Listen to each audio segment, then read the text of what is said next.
Hey everyone, welcome back to Ask a Family Specialist. My name is Bethany and I'm a certified child and family specialist here at Crayons to Confidence.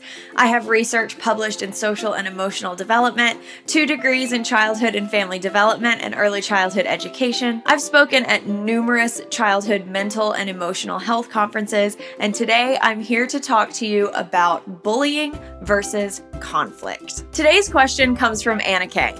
Anna K says, my kid's school has been teaching about bullying, and ever since, my daughter comes home saying she's being bullied. This is a new development though. How do I know if it's bullying or if it's just normal kid stuff?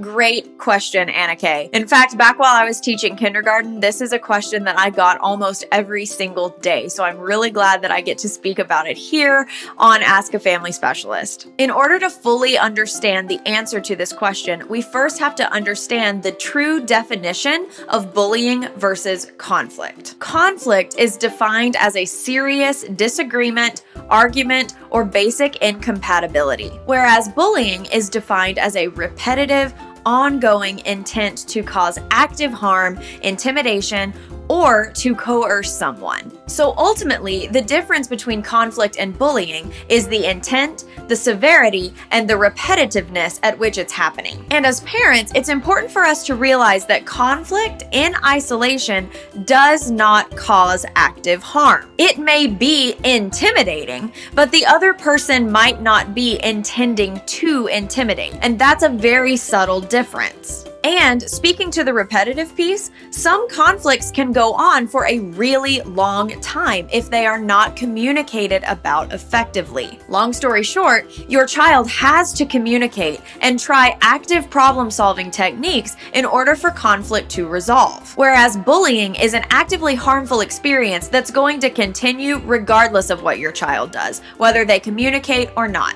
problem solve or not. Everyone has conflict, but no one should be bullied.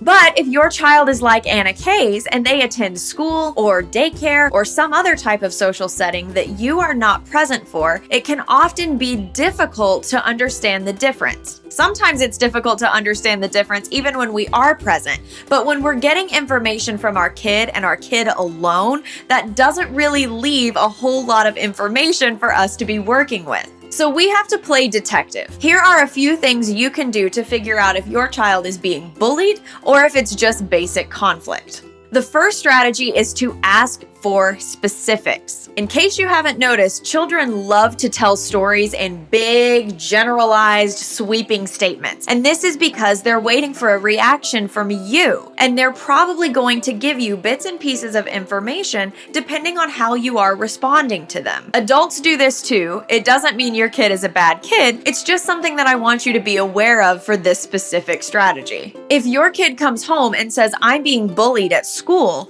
that's obviously a cause for concern. And it's easy for us to jump up and advocate for our child. It's easy to say, well, we will go to the teacher, we will talk to the administrator, we will do whatever we can. And then the story ends there. But by asking specifics, we can start to understand what's really going on. You can ask your child, what specific words did that person use with you? You can also ask them, how did they react when you did that to them? What did they say when you responded to them? What exact things are they doing to you? Start there. The next strategy is actually to bring your child into the story. Most of the time, the narrative that you're going to be getting when your child comes home and says, I'm being bullied, is all about the other child. They're probably not telling you very much about what they did in that situation. They're telling you all about what the other person did. Your job here is to bring your child into the narrative. You're not ignoring what the other child did, but you're also not ignoring what your child did. Ask your child specifically, did you tell them how you felt? And if so, what did they say? Maybe your child did tell them about that and the situation still went on. That's when we gotta keep digging. But most of the time, I would be willing to bet that your child didn't really bring that to their attention. It's uncomfortable to have difficult conversations, especially when you're telling someone that something they're doing you don't like. So we might be able to stop right here. If you can prompt your child to communicate to the other person why they didn't like what they did and what they would prefer in the future, then you may be able to resolve the conflict with no bullying ever in sight. You can also go into problem-solving mode with your child. You can say, what's in our control? What can we do to help solve this problem? It's important to realize that the way we are being treated oftentimes isn't in our control because it's not something that we are doing, it's something that someone else is doing to us. However, if we haven't communicated, then they have no way of knowing that that's not something that we want to have happen. There also might be some more steps to take after communication, like distancing yourself from that person. Before taking the story to school administrators all about bullying, you want to explore what all of your child's options are. What is in their control and what can they do about this situation? Can they communicate about their problem? If they don't want to do that, could they find other friends? Could they distance themselves from this person? Could they ask this person politely to change their behavior? There's a lot of things that your child might be able to do that they haven't explored quite yet.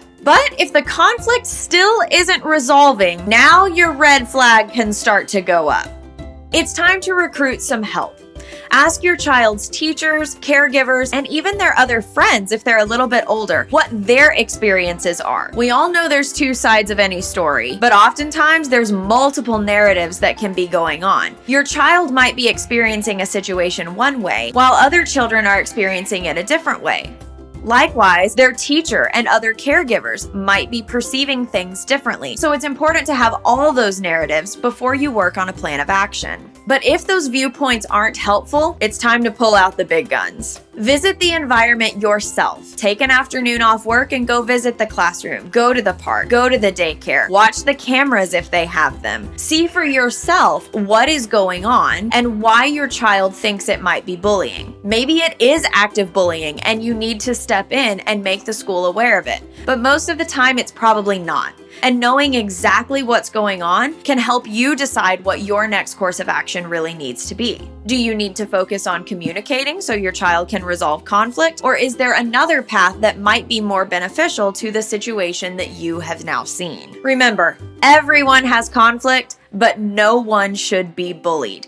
Make sure that no matter which one of these strategies you use, your child knows that you are on their side, you are in their corner, and you will always advocate for them. For more information on bullying, behavior, and conflict, you can check out our course, The Behavior Breakthrough. In it, we talk all about how behaviors manifest in children and how they can resolve those behaviors by themselves and with other people in a conflict resolution form. Or you can check out the Crayons to Confidence membership, where you'll have on-call access to a child and family specialist to answer your specific questions about bullying and conflict resolution. If you found this video helpful, be sure to like it and subscribe to our YouTube channel so you know when we've answered the next question on Ask a Family Specialist. I'll see you in the next video.